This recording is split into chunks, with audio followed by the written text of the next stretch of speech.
So I mentioned goals in previous videos and how I kind of have a unique view on those, and I've shifted this a lot over the course of my life, and I think they're a little bit overrated and a little bit underrated at the same time. Now, I think that they're overrated in terms of the time, specifically because I think a lot of people place the importance on the time when it comes to a goal. They want to achieve this in this amount of time, and I think this can be helpful, but the problem is a lot of people make the time frame much too short. And this was an issue, and obviously do whatever you want, do whatever works for you. I'm just telling you what I've learned from my experience, because I've written down goals every year since I was 16 or 17. So and here's the problem. They're yearly goals, and that's fine, but I tend to overestimate what I can achieve in a year. And there's that phrase, people overestimate what they can do in a year and underestimate what they can do in 10, or maybe it's 5 years. I don't know. But I think that holds very true, because a lot of the time I would either make the time frame too long, and then I would feel like I can take my time and there was no urgency to completing the goals, or it would be too short and it would just feel impossible, and so it just wouldn't even make sense to be a goal. So with that being said, I kind of took off the pressure of time frames, and I think I could make it a little bit more accurate, because there is the I really like the Hormozi strat of choosing a goal and then thinking what would make it unreasonable for me not to hit this goal. And I do think that's a really good approach. I just think it's difficult because a lot of the time we have the time frames messed up. So for example, I've looked at the past few years of goal setting for me, and it's interesting how some of them are extremely ambitious and I didn't get anywhere near close to hitting those goals. And then some were so small that I just absolutely cranked them out of the park. And it's also funny because I think when I made them smaller goals, it was ones that I kind of knew that I would crush, but I wanted to make it small so I would feel like I crushed it. And it's just kind of a weird thing. And, I've had years where my goals surpassed anything I would have imagined. And, things can happen quickly in a year, for sure. You can accomplish way more in a year if you focus on your day-to-day and just your everyday output.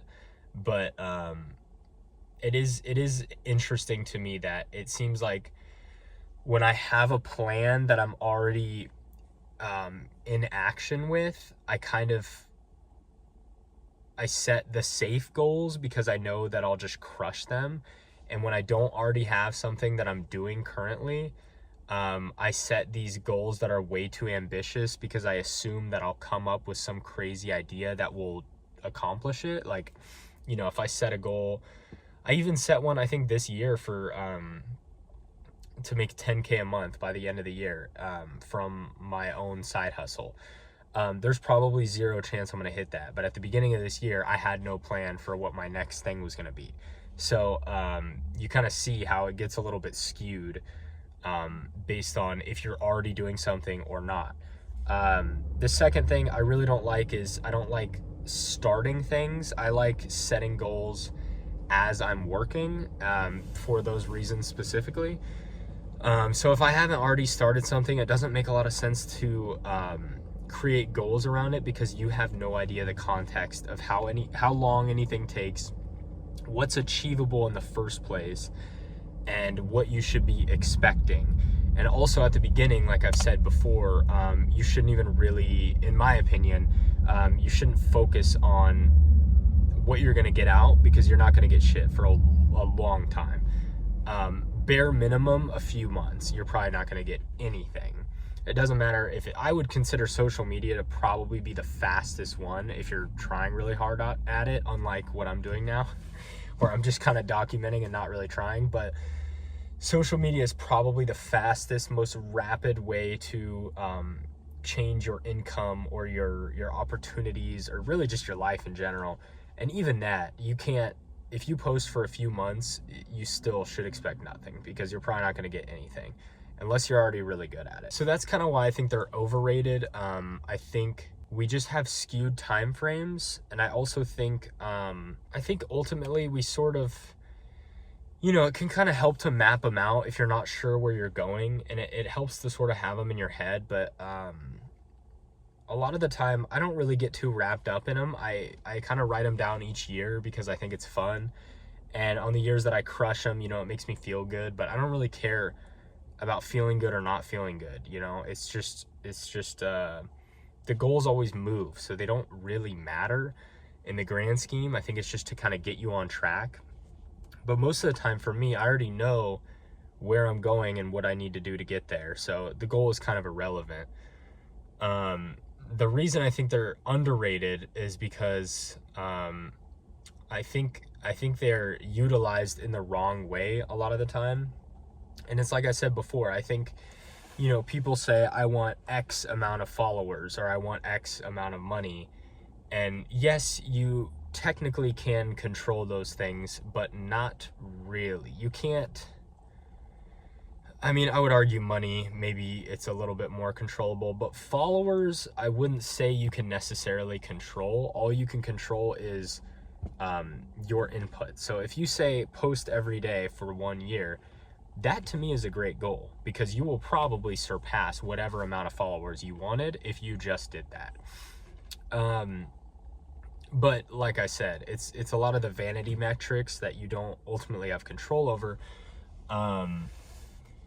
So that, I think, is where we go wrong. But they can be utilized really well if you switch it to only things that you can do.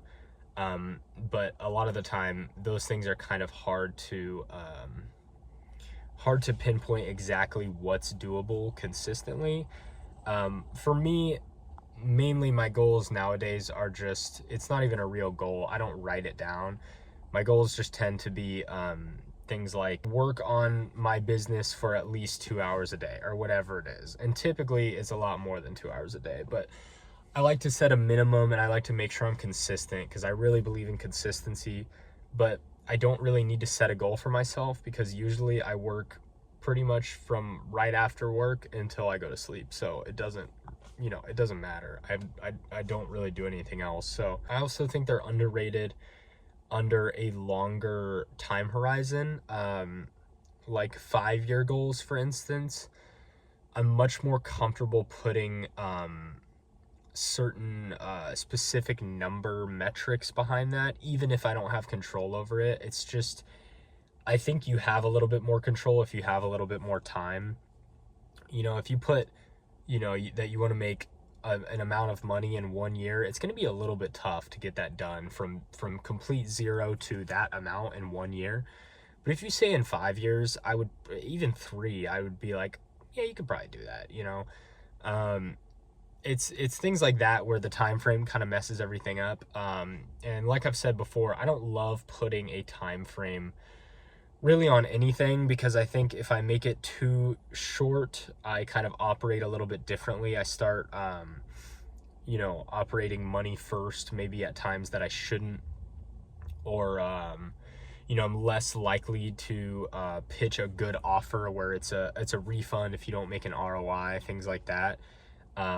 Whereas if I have no time limit, I just know that will get me there eventually. And at least for me, it really helps to operate under a mindset of the infinite game. That's I don't even know who actually created that, because I've seen a bunch of people talk about it, but essentially operating under the fact that this is an infinite game, so you have your whole life to play.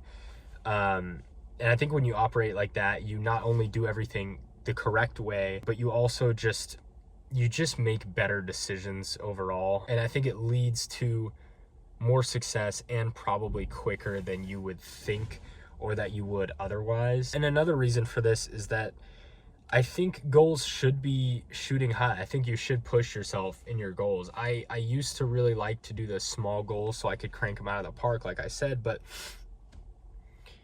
I I remember my psychology teacher a long time ago said, there was something where the people who would shoot for they were taking a test, and the students that shot for a C and got maybe a B minus would be super happy, and the students that shot for an A plus and got an A minus were really upset. But who got the better grade? So a lot of that aspect is separating the emotions, trying to do goals emotionless, remaining kind of stoic about the goals. And I've noticed this, unfortunately, a lot with things. Is disconnecting emotions is very important with many aspects of life, but business especially. And the more you can kind of get that out of the way, operating under your emotions is it's going to hurt you a lot of the time. And trying to make yourself feel better for no reason really just isn't going to help you. And a lot of the time, when you're able to have an absence of emotions, in my experience, that actually makes me a lot happier. And it doesn't mean be an emotional robot all the time. It just means when making decisions, separate your emotions from it. Yeah, hopefully that's helpful at all. Since adopting this mindset, I'll be curious to see what kinds of goals that I write for next year, but I'll be sure to share them here. So